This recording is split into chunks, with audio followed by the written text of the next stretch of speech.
Hello' guys welcome back to my YouTube channel hope আপোনালোক সকলো ভালে আছে তো গাইজ মই জিমৰ পৰা আহি পালোঁ আৰু এয়া চাহিল ভাই এইফালে আৰু এয়া হৈছে চাহিল ভাইক মই ভেবাঘাটৰ পৰা লৈ আহিলোঁ ভেবাঘাটত বহুত টাইম ৰখিলোঁ ইয়াক মোটামুটি আধা ঘণ্টামান ইয়াহঁতে বহুত দেৰি কৰিলে আৰু চাহিল আৰু মই আজি এঠাইত ফুৰিবলৈ যাম আৰু ইয়াতে ঘৰত যিহেতু বহুত দেৰি হ'ল এতিয়া 9টা বাজি পাৰে হ'ল ইয়াতে আৰু বেছি দেৰি কৰি নাথাকোঁ মই জল্দি গাটো ধুলোঁ ধুই কিনে ৰেডি হ'লোঁ গাইজ বাইকখন ধুলোঁ ফাৰ্ষ্ট টাইম ধুই কিনে মই গাটো ধুই কিনে ল'লোঁ আৰু এতিয়া ইয়াতে বেছি দেৰি কৰি নাথাকোঁ 10টা বাজি গ'ল চ' এতিয়া আমি জল্দি ঘৰৰ পৰা ওলাই দিবলৈ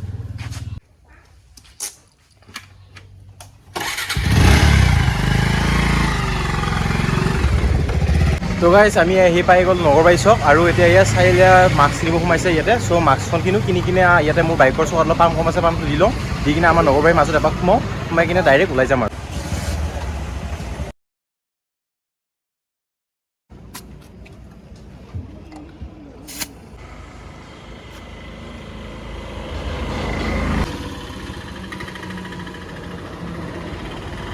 তো গাইজ এইটো হৈছে আমাৰ নগৰবাৰী মাজাৰ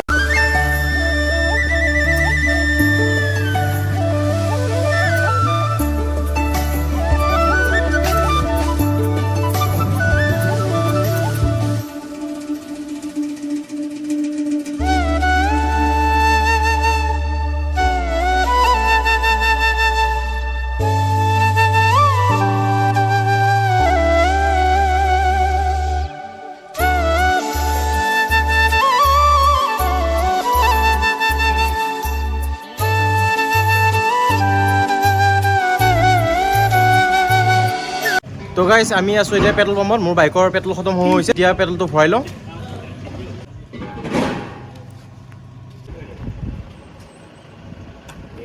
তো গাইজ আমি কলাগাঁও পাই গ'লোঁ আহি আৰু ইয়াতে কিবা এটা খাই লওঁ আৰু আমি অসম হোটেল সোমাইছোঁ কলাগাঁৱৰে হয় আৰু আমি গ্ৰাছলেণ্ডত যাওঁতে সেইদিনা ইয়াতে সোমাওঁতে পৰঠা খাইছিলোঁ আৰু পৰঠাটো কিবা খাই বেলেগ লাগিছিল বেলেগতকৈ বেলেগ চ' ইয়াতে সোমালোঁ ঘৰত তেনেকৈ চাহ খাই আৰু আপেল তেনেকৈ কিবা কিবি খাই আহিছিলোঁ দেৰি হৈ থকাৰ কাৰণে ঘৰত আকৌ খাব সময় হ'ল আমি জল্দিকৈ ওলাই আহিলোঁ আৰু এতিয়া কলাগাঁৱত ইয়াতে আমি হোটেলত ৰৈছোঁ আৰু এতিয়া পৰঠা খাওঁ আৰু আপোনাক দেখুৱাই আছোঁ কেনেকুৱা ষ্টাইলত বনাই পৰঠাটো আপোনাক দেখুৱাই আছোঁ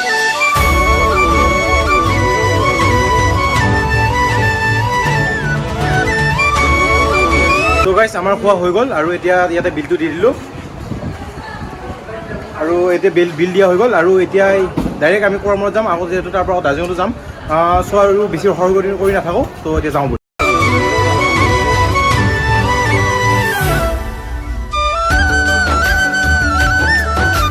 তো গাইজ আমি আহি হৰিচিঙা পাই গ'লোঁ আৰু ইয়াতে চিপছ আৰু পানী কেনেকৈ কিবা লৈ লওঁ তাতে যাই কিনে খাবৰ কাৰণে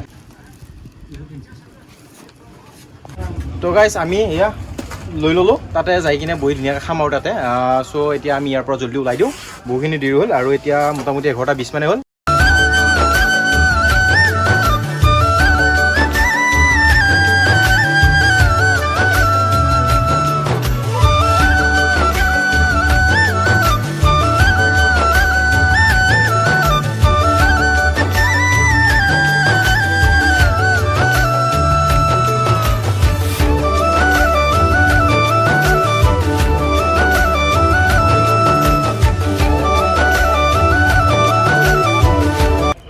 তো গাইজ আমি আহি পাই গ'লোঁ কুৰামূৰ আৰু এতিয়া আমি কুৰামূৰ ফেক্টৰী ইয়াতে আছোঁ আৰু ইয়াৰ পৰা 2 কিলোমিটাৰমান হ'ব বাগানখনলৈ আৰু ইয়াতে তালৈকে বাইক লৈ যাব নিদিয়ে 2020ৰ পৰা বোলে বন্ধ কৰিছে আগতে দিছিল 2020ৰ পৰা বোলে বাইক নিয়াটো বন্ধ কৰিলে বাইক কাৰ এইবিলাক চ' আমি ইয়াতে বাইকখন থৈ কিনে আমি ইয়াতে 2 কিলোমিটাৰ খোজকাঢ়ি যাব লাগিব আৰু এইটো হৈছে কুৰামূৰ টি ফেক্টৰীটো চ' আপোনাক মই দেখুৱাওঁ একবাৰ আৰু বাইকখন ধুনীয়াকৈ থৈ আমি এতিয়া বঢ়িয়াকৈ তালৈকে খোজকাঢ়ি যাওঁ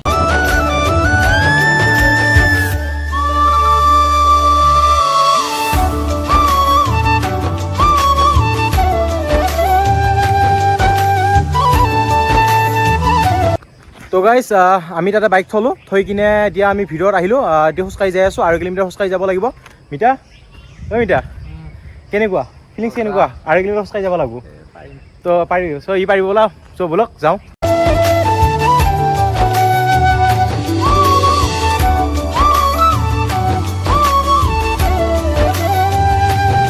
তো গাইজ আমি খোজকাঢ়ি আহি আছোঁ 2 কিলোমিটাৰ 2 কিলোমিটাৰমান বুলি কৈছিল 1 কিলোমিটাৰমান আহিলোঁ চাগে আৰু ইয়াতে পাহাৰৰ ওপৰত উঠিব লগা হৈছে সেইকাৰণে অৱস্থা বেয়া হৈ গৈছে এই ঘামি যে আমি গৰমত তাতে মই ফুল চাৰ্ট পিন্ধি আছোঁ অৱস্থা বেয়া হৈ গৈছে বাহ আৰু কিমান আছে আগত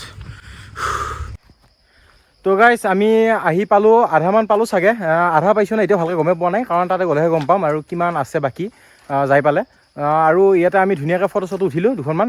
এইয়া দেখিছে আপোনালোকে কিমান ধুনীয়া লগা হৈছে। আৰু এয়া বহুত ভাগৰ লাগিছে, পানী আছে, অলপ পানী অলপ খাই লওঁ এতিয়া। গল শুকাই গৈছে পুৰা একদম, খোজকাঢ়ি অৱস্থা হৈ গৈছে। দেখিছে আপোনালোকে মোক ঘামি জামি অৱস্থা বেয়া হৈ গৈছে। এতিয়া পানীটো খাই লওঁ। এই মিঠা পানী বটল পানী বটল দি অৱস্থা বেয়া হৈ গৈছে পুৰা।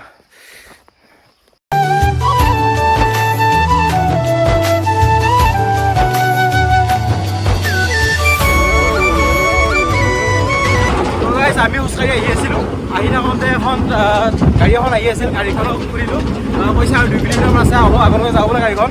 চ' আমি ইয়াতে উঠি ল'লোঁ। গাড়ীখন পাই অলপ ভাল লাগিছে, অৱস্থা বেয়া হৈছে খোজকাঢ়ি গাড়ী। এতিয়া গাড়ীখন ক'লৈকে যায় তালৈকে আমি যাওঁ, যাই আকৌ খোজকাঢ়িব লাগিব তাৰ পৰা। তো গাইজ আমি গাড়ীখনৰ পৰা নামিলোঁ। গাড়ীখন তাতে থাকিব বোলে, তাৰ পৰা আগত নাযায় আৰু 10 মিনিটমান লাগিব বুলি কৈছে। আৰু এয়া চাইল আৰু মই এতিয়া আকৌ খোজকাঢ়ি আছোঁ, 10 মিনিটমান লাগিব বুলি কৈছে। চাওঁ আৰু কিমান দূৰ। তো ব'লক আগলৈ যাওঁ।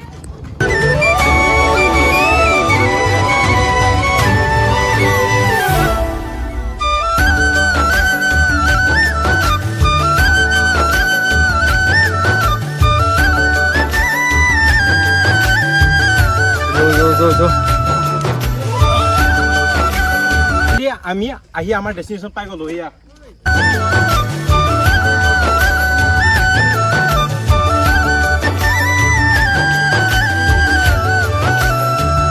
তো গাইজ আমি ইয়াতে বহুত টাইম এনজয় কৰিলোঁ, ভাল লাগিল। আৰু ইয়াতে দাদাহঁতৰ লগতো বহুত ধেমালি কৰিলোঁ, ফূৰ্তি কৰিলোঁ। আৰু এতিয়া তালৈ খোজকাঢ়ি যাব লাগিল হয়, কিন্তু ইয়াতে দাদাহঁতে চাহপাত তালৈকে গাড়ীত দিব, আমি ভাল সুবিধা পালোঁ। আৰু ইয়াতে আমি দাদাহঁতৰ লগত এতিয়া যাওঁ একদম আপোনাৰ তাতে যেতিয়া লগ পাম।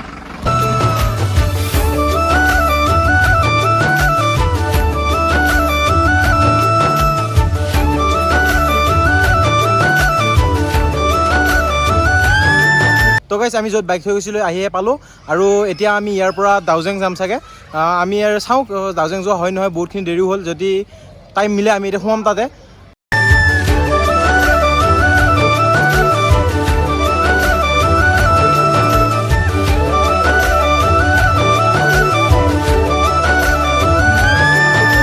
তো গাইজ আমি আহি দাউজেং পাই গ'লোঁ। দাউজেং পোৱা নাই মানে পামেই আৰু বেছি নাই অলপমান। আৰু এতিয়া আমি এণ্ট্ৰি ফিজ এটা দিব লাগিব। আৰু আগতে এবাৰ আহিছিলোঁ মই 2020, তেতিয়া লগা নাছিল। আৰু দাদাক এতিয়া সোধোঁ কেতিয়াৰ পৰা কি এণ্ট্ৰি ফিজটো এণ্ট্ৰি কৰিব লগা হৈছে, মানে এণ্ট্ৰি ফিজ দিব লাগে ভিতৰত সোমাওঁতে। এই দাদাই গোটেইখিনি কৈ দিব বুজাই। দাদাই হয় দাদা কৈ দিয়কচোন। মানে এইটো 2020ৰ পৰাই লৈছিলে, মানে এইটো লকডাউন টাইমত মানে লোৱা নাছিলে। এতিয়াতো বৰ্তমান লৈ আছোঁ। এই 15 আগষ্ট মানে এইটো ফ্ৰী কৰি দিছিল আৰু মানে ঘূৰা জেগাটো 15 আগষ্ট ফ্ৰী কৰি দিছে। আৰু ইয়াতে এখন বাইকত 30 টকা। কাৰ লৈ আহিলে? কাৰ ল'লে 100 টকা। এখন কাৰত 100 টকা দিব লাগিব। আৰু এখন বাইকত 30 টকা। বাইকত দুটা এটা কথা নাই আৰু 30 টকা দিব লাগিব এখন বাইকৰ এণ্ট্ৰি ফিজ। তো গাইজ ইয়াতে ধুনীয়াকৈ আমি এণ্ট্ৰি ফিজটো দি লওঁ। আৰু এতিয়া আমি ইয়াতে এণ্ট্ৰি ফিজটো দি কিনে তাতে যাম আৰু আপোনালোক দেখুৱাম। তো আপোনালোক চাই থাকক।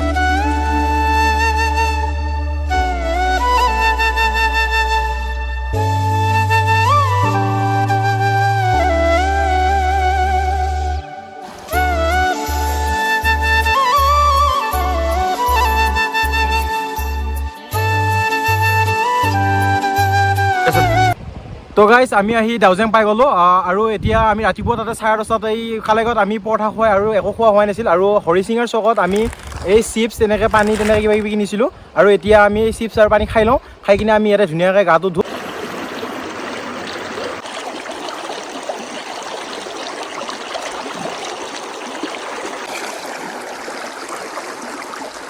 তো গাইজ আমি তাতে ধুনীয়াকৈ গা চা ধুই ল'লোঁ। আৰু এতিয়া 3:20 হ'ল টাইম। আৰু বেছি দেৰি কৰি নাথাকোঁ আৰু ঘৰলৈ যাওঁ এতিয়া। চ' এতিয়া আমি ইয়াৰ পৰা জল্দি ওলাই দিওঁ। তো ব'লক। তো গাইজ কলাগাঁও পাবলৈ আমাৰ আৰু 6 কিলোমিটাৰমান বাকী আছে। এতিয়া অকণমান ৰেষ্ট ল'ব বুলি ৰখিলোঁ, বহুত ভাগৰ লাগিছে বাইক চলাই। চ' চাহিল আৰু ইয়াতে মই 2 মিনিটমান ৰেষ্ট ল'ম। আৰু বহুত ধুনীয়া প্লেচ হয়, আপোনালোকে দেখিছে ইয়াত চাহ বাগান। তো গাইজ আমি আছোঁ এতিয়া কলাগাঁৱত। আৰু আমি ইয়াতে ভাত খাই ল'লোঁ, যিহেতু পৰঠা খোৱা আৰু তাতে চিপছ খোৱা হোৱা নাছিল। আৰু এতিয়া মোটামুটি টাইমো 5টা বাজিল। এতিয়া ইয়াতে ভাত খোৱা হৈ ডাইৰেক্ট একদম ঘৰত যাম।